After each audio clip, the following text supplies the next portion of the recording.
la TNT et sur le canal 215 du canal 7.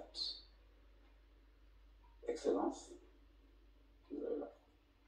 Je vous remercie, M. Racine Talla, tout comme je remercie vos confrères et consoeurs du Soleil, de RTS, de Immédiat ou du Radio et de Sénégal. Et je voudrais surtout remercier nos compatriotes d'ici et d'ailleurs pour ce moment de communication important dans la vie de notre nation. Je vous remercie pour le rappel chronologique que vous avez fait depuis le début du processus électoral, surtout dans sa phase validation des parrainages, validation des candidatures et tout ce qui a suivi depuis lors. Donc je n'aurai pas besoin, outre mesure, de revenir sur ces faits qui ont été les causes, en réalité, de ce qui est arrivé par la suite. Ce qui est arrivé par la suite n'étant que la conséquence des causes que vous aviez bien indiquées. Alors, je suis à votre disposition pour répondre à toutes vos questions. Je voudrais d'emblée remercier mes compatriotes qui m'ont fait confiance. Depuis 2012, j'ai été élu à la tête du pays. Mon mandat de 7 ans, renouvelé en 2019. J'ai prêté serment, en effet, le 2 avril 2019, ce qui fait que le 2 avril 2024 sera le terme de mon mandat à la tête du pays et la fin de ma relation, de contrat avec le peuple sénégalais en tant que président de la République. Je voudrais que ce débat soit clairement tranché.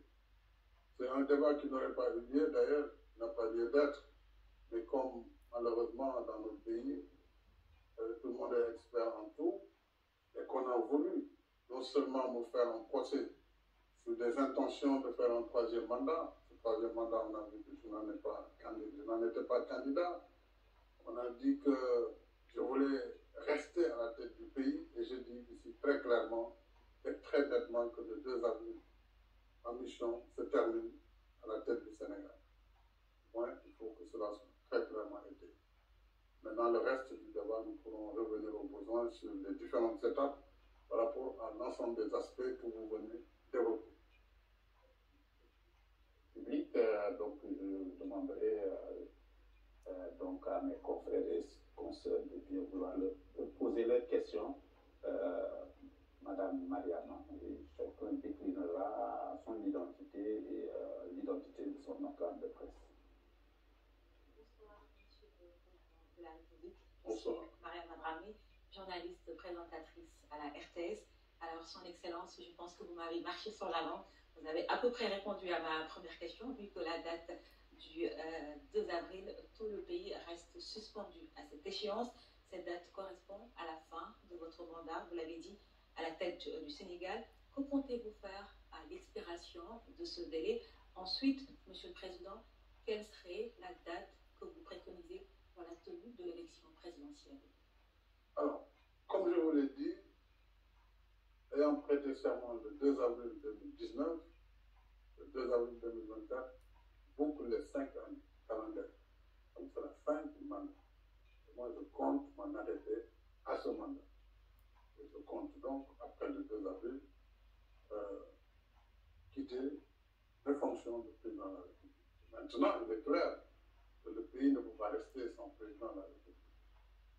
Ça, le dialogue qui vient devra certainement trancher ou proposer si un consensus peut être obtenu sur la suite.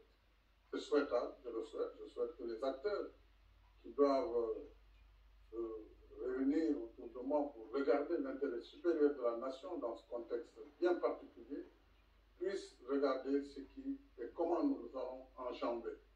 Et ça, j'écouterai ce que le dialogue dira, et après le dialogue, certainement, le Conseil constitutionnel pourrait être amené aussi à clarifier. Puisqu'en réalité, n'eût été le débat ambiant, la Constitution a réglé cette question. Et comme tout le monde n'est pas d'accord là-dessus, sur l'article 36.2, il appartiendra en dernier ressort au Conseil, après toutes les interprétations, de dire voilà ce qui